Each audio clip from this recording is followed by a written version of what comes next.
আসসালামু আলাইকুম ভিউয়ার্সরা, আশা করি সবাই ভালো আছেন। আজকে বর্ষার শুরুতেই আমি আমার গাড়িটি ওয়াশ করতে দিলাম একটি জায়গায়। খুব সুন্দর করে ওয়াশ করতেছে উনি, দেখেন প্রেসার দিয়ে।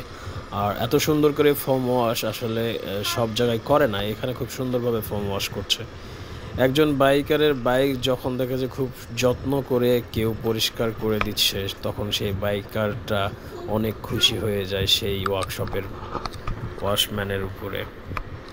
আমার বাইকটি খুব সুন্দর করে, এই যে দেখেন ফোম মারছে, খুব সুন্দর করে ফোম করছে। এখন সে আবার হাত দিয়ে ঘষবে, পরিষ্কার করবে, তারপর পানি মারবে। যখন ফোম মারা শুরু করে তখনকার অবস্থা দেখেন, কত সুন্দর করে সে ফোম মেরে দিল। দেওয়ার পরে এই যে এখন সে ওয়াশ করলে, মানে পানি দিয়ে ওয়াশ করতেছে, হাত দিয়ে ঘষা হয়ে গেছে। খুব সুন্দর করে সে ওয়াশ করেছে, আমার কাছে খুবই ভালো লাগছে। আমার গাড়িটা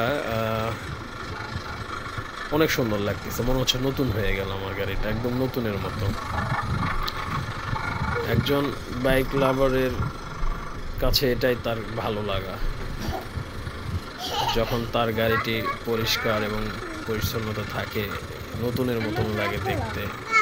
একজন বাইক প্রেমীদের এটাই সবচাইতে আনন্দের বিষয়।